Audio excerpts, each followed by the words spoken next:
Hello friends, मैं हूं देव और मैं आपका इस पढ़ाई के सुहाने सफ़र में हार्दिक स्वागत करता हूं। तो पिछले वीडियो में हमने BMTC 131 का सेक्शन 1.6 पढ़ा था। अब हम इसका सेक्शन 1.7 पढ़ने जा रहे हैं। तो बिना किसी देरी के स्टार्ट करते हैं। Section 1.7 summary. In our discussion on sets we have brought out the following points. तो ये बोल रहा है कि हमने जो सेट्स के बारे में, ये जो यूनिट थी जिसके बारे में, उसके बारे में डिस्कशन की, सेट्स के बारे में। तो हमें ये फॉलोइंग पॉइंट जो है ये पता चले। फर्स्ट पॉइंट क्या है? A set is a well defined collection of objects. जो सेट जो होता है वो एक वेल डिफाइंड कलेक्शन होता है ऑब्जेक्ट्स का। ये पहली चीज हमें पता चली। सेकंड पॉइंट क्या है? The listing method and property method of representing sets. Some sets can be represented by both methods and some by only one of them. तो ये बोल रहे हैं कि लिस्टिंग मेथड और प्रॉपर्टी मेथड जो होते हैं, ये दोनों सेट्स को रिप्रेजेंट करने के लिए होते हैं। ये दोनों मेथड्स होते हैं। कुछ जो सेट्स जो होते हैं वो किसी दोनों से ही हो जाते हैं, यानी कि रिप्रेजेंट हो जाते हैं दोनों मेथड से। कुछ सेट्स किसी एक से ही होते हैं। तो ये दोनों से भी हो सकते हैं, एक से भी हो सकते हैं। थर्ड पॉइंट क्या बोल रहा है? The concept of subset, proper set, super set, universal set, finite and infinite set. तो ये सारे कॉन्सेप्ट जो है हमने ये भी पढ़े, सबसेट का पढ़ा, प्रॉपर सेट क्या होता है वो भी पढ़ा, सुपर सेट के बारे में पढ़ा। उसके बाद में हमारा जो है यूनिवर्सल सेट पढ़ा, फाइनाइट एंड इनफाइनाइट सेट के बारे में पढ़ा। ये हमारा थर्ड पॉइंट है। ये सारी चीज़ें हमने पढ़ी है। इसके बाद में हमारा फोर्थ पॉइंट जो आता है वो है the set A and B are equal if and only if A is a subset of B and B is a subset of A. That is A is equal to में A if and only if A is the subset of B and B is the subset of A. तो ये condition है, ये भी हमने पढ़ी कि ए और बी तभी इक्वल हो सकते हैं जब ए बी का सबसेट और बी ए का सबसेट हो। इसी तरीके से हमारा जो 15 पॉइंट है वो है A is not a subset of B if there exist a belongs to A such that a doesn't belongs to B. तो ये बोल रहा है ए जो है बी का सबसेट नहीं होगा अगर ए में कोई ऐसा एलिमेंट हो, there exist an element a in A such that a जो है वो बी से ना हो। एलिमेंट ए बी से ना हो, तो ए में अगर ऐसा कोई एलिमेंट है जो बी से नहीं है तो ए जो है वो बी का सबसेट नहीं होगा। इसी तरीके से हमने 6 पॉइंट पे आएंगे। तो 6 पॉइंट हमने क्या पढ़ा था? The pictorial representation of set and their relationship by Venn diagram and the utility of this type of relationship. तो हमने पिक्टोरियल वे जो था उसके बारे में भी पढ़ा था, जिससे हम सेट्स को दिखा सकते हैं, जो कि था वेन डायग्राम। और उनके जो यूटिलिटीज थी और उनको किस किस तरीके से रिप्रेजेंट कर सकते हैं वो भी हमने देखा था इसमें। इसके बाद में हमने क्या चीज़ देखी थी? 7 पॉइंट पे आते हैं। The definition and example of complement of a set A and B denoted by B complement A. तो हमने जो डेफिनेशन एंड एग्जांपल थी कॉम्प्लीमेंट का वो पढ़ा था, जो ए और बी के बीच में होती है। तो बी कॉम्प्लीमेंट ए क्या होता है? वो होता है एक्स बिलोंग्स टू ए, ऐसा एलिमेंट जो बी से बिलोंग कर रहा है पर ए से बिलोंग नहीं कर रहा है। इसी तरीके से when B is a universal set, अगर बी यूनिवर्सल सेट है तो बी कॉम्प्लीमेंट ए जो होगा वो कहा जाता है उसको कॉम्प्लीमेंट ऑफ ए, और उसको इस तरीके से डिनोट किया जाता है। ये भी हमने पढ़ा था। इसके बाद में हमारा 8 पॉइंट जो है वो आया था हमारा। हमने क्या पढ़ा था? The definition and example of intersection. Complement का पढ़ा था, इंटरसेक्शन का पढ़ा था, इसी तरीके से यूनियन का भी पढ़ा था। अभी पहले इंटरसेक्शन का बोलते हैं, रिवाइज करते हैं क्या चीज़ थी उसका। तो सेट ए और बी यूनिवर्सल सेट से बिलोंग कर रहे हैं, और क्या था?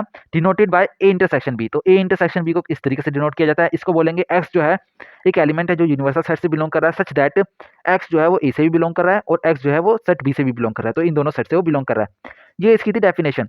अब इसके बाद में this definition extends to more than two sets in a natural manner as this. तो ये बोल रहा है कि ये जो डेफिनेशन है ये इससे एक से ज़्यादा सेट्स पे भी एक्सटेंड हो सकती है। और किस तरीके से हो सकती है? इस तरीके से हो सकती है कि जो इस तरीके से ये दिखा रखा है। इसके बाद में हमने क्या पढ़ा था कि several properties of the operation of intersection of sets. तो जो ऑपरेशन थे इंटरसेक्शन ऑफ सेट्स का, यानी कि ऑपरेशन इंटरसेक्शन ऑफ सेट्स, इसकी बहुत सारी प्रॉपर्टीज हमने पढ़ी थी, जैसे कि कम्यूटेटिव होता है, एसोसिएटिव होता है, एक्सेट्रा एक्सेट्रा, ये सारी प्रॉपर्टीज हमने पढ़ी थी। इसके बाद में जो हमारा 10 पॉइंट बता रहा है कि हमने क्या पढ़ा? The definition and example of the union of subsets. तो यूनियन ऑफ सबसेट्स जो होता है ए और बी, उसका हमने पढ़ा था, उसकी डेफिनेशन और एग्जांपल पढ़ा था। इसको इस तरीके से डिनोट किया जाता है ए यूनियन बी से।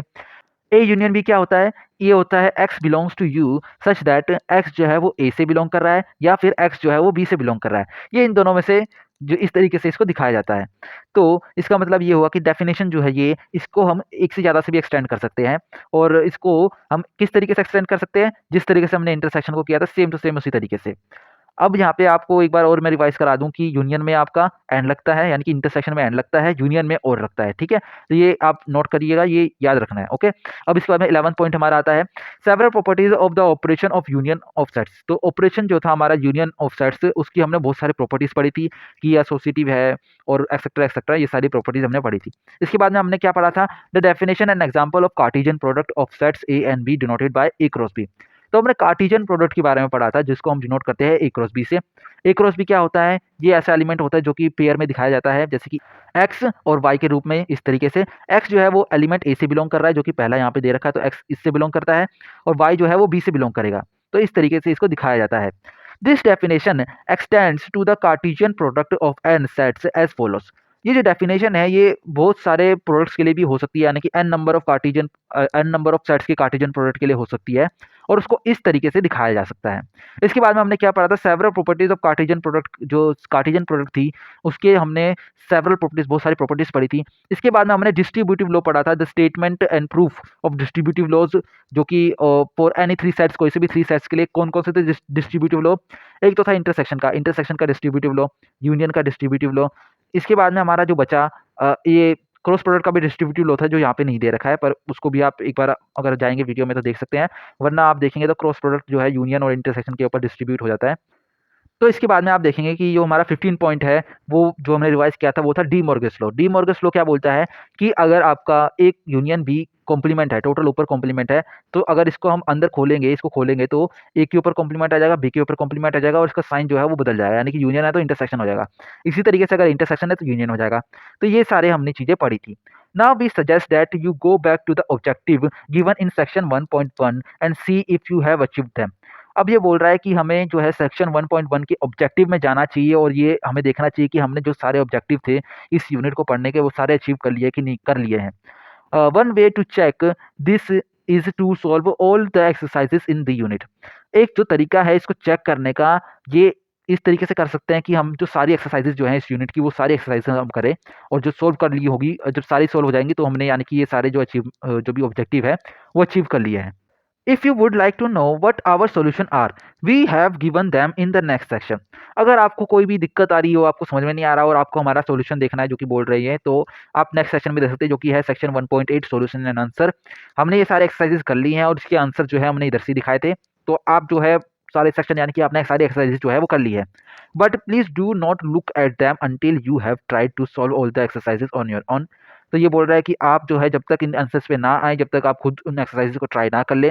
वैसे मैं एक्सपेक्ट करता हूँ कि आपने जो है जब भी मैंने एक्सरसाइजेज कराई थी तो आपने एक्सरसाइज करने से पहले उसको पॉज करके एक बार खुद ट्राई जरूर किया होगा।